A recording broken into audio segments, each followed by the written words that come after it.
अनित्यासु च दुःखानात्मसु नित्यसु च सुखात्मख्यातिरविद्या नित्यसु च सुखात्मख्यातिरविद्या अनित्यासु च दुःखानात्मसु नित्यसु च सुखात्मख्यातिरविद्या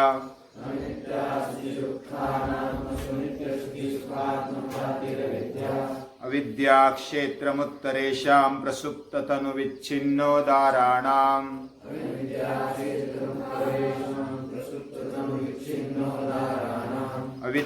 क्षेत्रमुत्तरेषां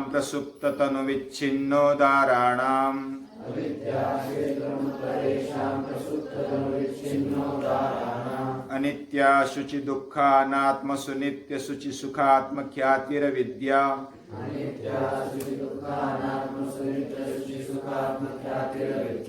अनित्यासु च दुःखानात्मसु नित्यसु च सुखात्मख्यातिरविद्या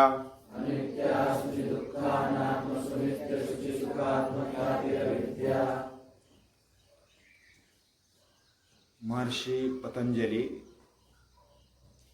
इनको बार बार वंदन करना चाहिए। और जब विनम्र भाव से हम वंदन करते हैं, इसका मतलब हमारा सर नीचे हो जाता है, झुक जाता है। जो विनम्र होता है वो विद्या प्राप्त करता है और अपने अंदर वह पूरी तरह ढालने की कोशिश भी करता है। तो इस कारण जो महर्षि पतंजलि है वो अपने आप को गुरु नहीं मानते। उन्होंने गुरु कहा सपूर्वेशामपि गुरु काले नानवच्छेदात्। जो गुरुओं का गुरु है उसको गुरु मानो, तो बाकी उनको गुरु मानने की आवश्यकता नहीं। तो हमारे जीवन में गुरु किसको मानना? तो जो भी सर्वश्रेष्ठ है उसको गुरु मानो, तो बीच में फिर तकलीफ नहीं आएगी। कृष्णम वंदे जगत गुरुम, कृष्ण को गुरु मान लो, तो बाकी फिर उससे बड़ा कोई गुरु नहीं है। जो चित शक्ति है, चैतन्य शक्ति है, उसको ही गुरु मान लिया। वो पहले जो गुरु है उनके भी गुरु है वो, तो बाकी चिंता करने की आवश्यकता नहीं। और महर्षि पतंजलि को इसलिए वंदन करना चाहिए कि उन्होंने अपने आप को गुरु नहीं कहा। जो सर्वेशाम अपि गुरु, उनको उन्होंने गुरु कहा। और बाकी सभी के लिए भी फिर इधर उधर भटकने की आवश्यकता रही। और जिस बात की आवश्यकता होती है गुरु की, उस बात को इधर बताया है। यानी सभी का मूल कारण है अविद्या, अज्ञान। और अज्ञान सभी विकारों का, क्लेशों का मूल कारण होने के कारण उसको हटा देना चाहिए। ये तो बात पक्की हुई। हमें पता चलना चाहिए कि मूल समस्या क्या है। मूल समस्या जब तक हम समझते नहीं है तब तक उस पर इलाज नहीं होता है। जैसे डॉक्टर के पास गए, उसने अगर मूल कारण का पता नहीं चलाया, दूसरे ही ट्रीटमेंट करते रहे तो और रोग बढ़ेगा। मूल जो विकार है, रोग है, वो वैसा ही रहेगा और बढ़ेगा। तो डॉक्टर निष्णात होना चाहिए। इसका मतलब मूल समस्या किधर है वो उसने पहचानना चाहिए। और वो जब पहचान ले तो बाकी फिर इलाज ही बाकी रहता है। उधर 50% काम तो उधर ही हो जाता है। मूल बात को समझना, मूल समस्या को समझना। और मूलभूत जो समस्या है वो है अविद्या, यानी कि अज्ञान। और अज्ञान के कारण ही फिर अस्मिता, राग, द्वेष और अभिनिवेश, ये सब विकार, ये सब क्लेश पैदा होते हैं। और अविद्या क्या है, यह अभी 5वें सूत्र में बताया है। अनित्य शुचि दुःखानात्मसु नित्य शुचि सुखात्म ख्यातिर विद्या। जो नित्य है उसको अनित्य मानना, जो शुचि है उसको अशुचि मानना, जो सुख है उसको दुख मानना, जो अनित्य है उसको नित्य मानना, नित्य है उसको अनित्य मानना। ऐसा उल्टा जब मानने लगते हैं, या तो जो भी समझना चाहिए उसके दूसरा ही समझना, इसको भ्रम भी बोल सकते हो। लेकिन भ्रम के अलावा भी इधर और भी अर्थ होता है। अज्ञान, कुछ भी पता ना होना, या तो विपरीत पता होना, या तो भ्रम ज्ञान होना, अलग अलग बातें, मिथ्या ज्ञान होना। ये अविद्या में मूल रूप में अज्ञान आ गया। हम जो अनित्य है उसको ही नित्य समझते हैं। जो भौतिक बातें, शरीर से लेकर के पूरी दुनिया में जो भी दिखता है वह सब अनित्य है, नष्ट होने वाला है। सूर्य दिखता है, चांद दिखता है, पृथ्वी दिखती है, वृक्ष, वनस्पति, तारे सब दिखते हैं, ये सब नष्ट होने वाले हैं, वो अनित्य है। लेकिन हम उसको नित्य समझते हैं। हमारे देह को भी हम नित्य समझते हैं कि अभी हम रहेंगे ही।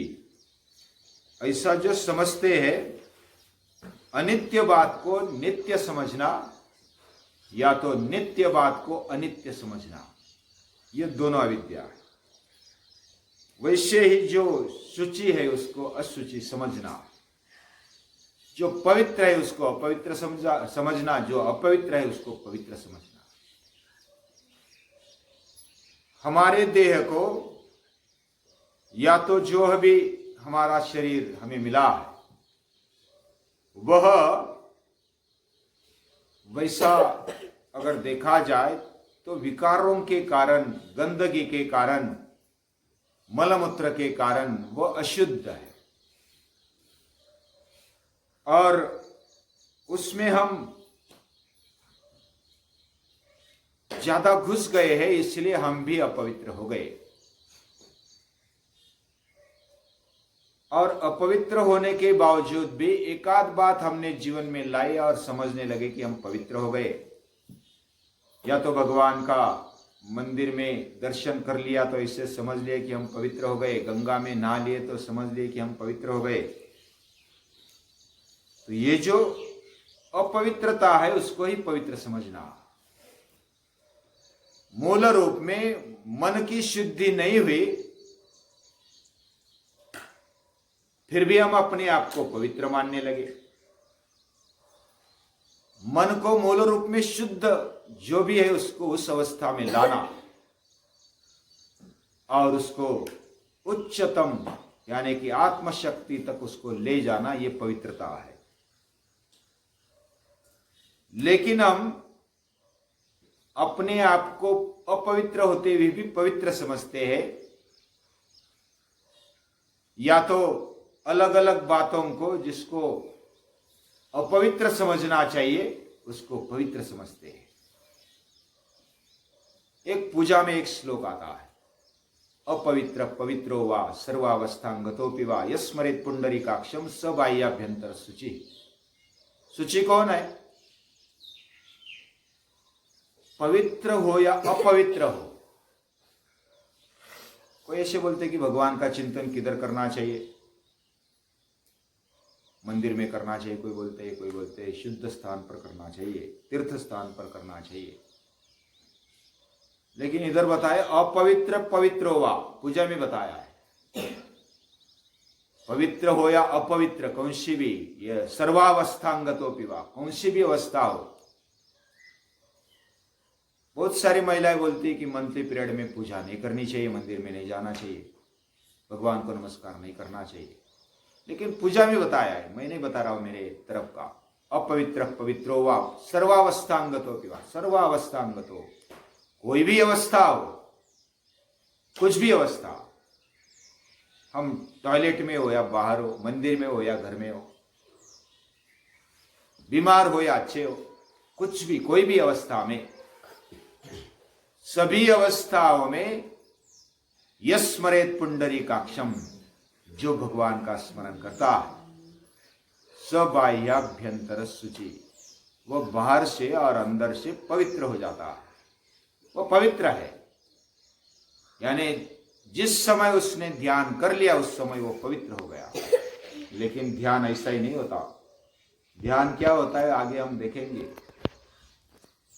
जैसा तत्र प्रत्येकतानता ध्यानम, आगे विभूति पाद में उसका वर्णन आया है, उसमें सविस्तर देखेंगे। लेकिन जब हम ध्यान पूर्वक यानी कि पूरे दिल से, दिमाग से भगवान को याद करते हैं तो अपवित्रता निकल जाती है, असुचिता निकल जाती है, शुचि हो जाती, पवित्र हो जाते हैं।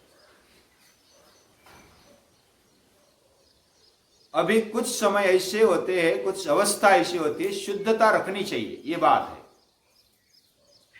यानी हमें स्वच्छ रहना चाहिए, शुद्ध रहना चाहिए, ये बात जरूरी है, क्योंकि उससे रोग फैलेगा, बीमारी बढ़ेगी। लेकिन उसके कारण हम अपवित्र हो गए, ऐसा कहना गलत है। पवित्रता मन से होती है, अंतःकरण से होती है।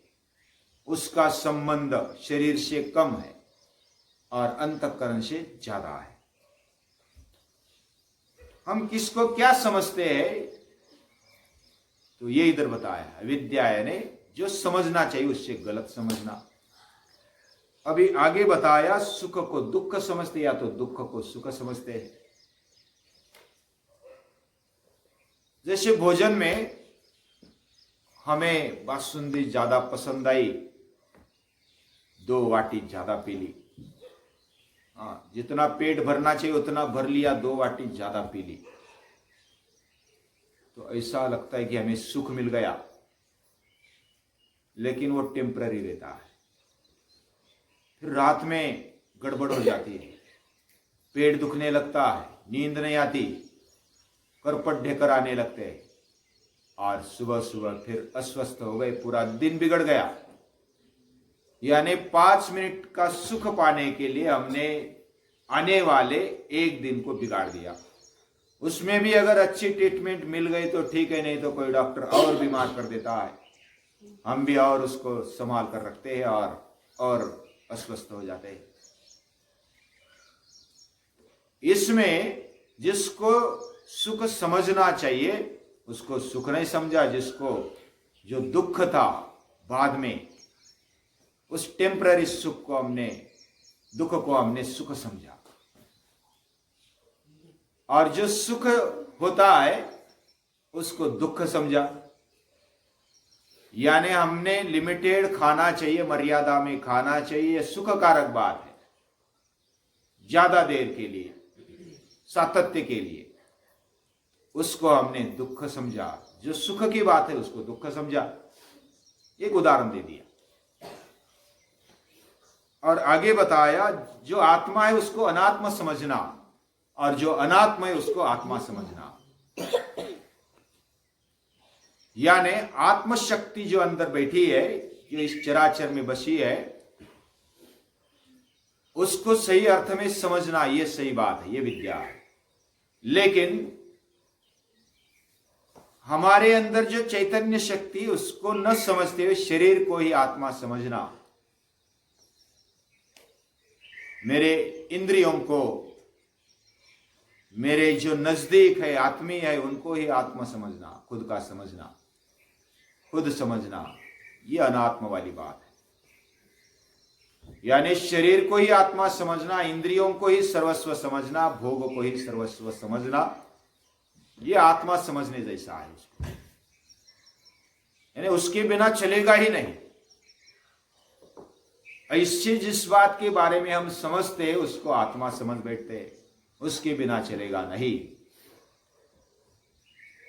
तो जो अनात्मा है उसको आत्मा समझ लिया, और जो आत्मा है उसको अनात्मा समझ लिया।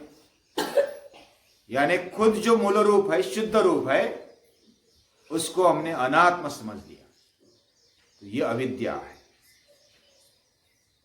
अभी इस अविद्या पर बहुत सारा बोला जा सकता है, खुद अभ्यास कर लेना। अविद्या के जरिए हमें मूल कारण का पता चला कि समस्या इधर है। इसलिए आद्य शंकराचार्य कहते हैं, ज्ञान विहीन सर्वमतेन मुक्ति न भजति जन्मशतेन। ज्ञान के बिना 100 जन्म ले लोगे, सैकड़ों जन्म भी लोगे तो भी मुक्ति मिलने वाली नहीं है। ज्ञान विहीन सर्वमतेन मुक्ति न भजति। हमें ऐसा लगता है कि थोड़ी भक्ति कर लेंगे तो हो जाएगा। भक्ति से भी मुक्ति मिलती है, लेकिन भक्ति में भी जब समझ पूर्वक भक्ति होती है, ज्ञान पूर्वक भक्ति होती है, तो ही मुक्ति मिलती है। अंध भक्ति से मुक्ति नहीं मिलती। ये बात समझ लेनी चाहिए। इसलिए अविद्या को समझना, मूल कारण को समझना, फिर आगे का रास्ता सही होगा।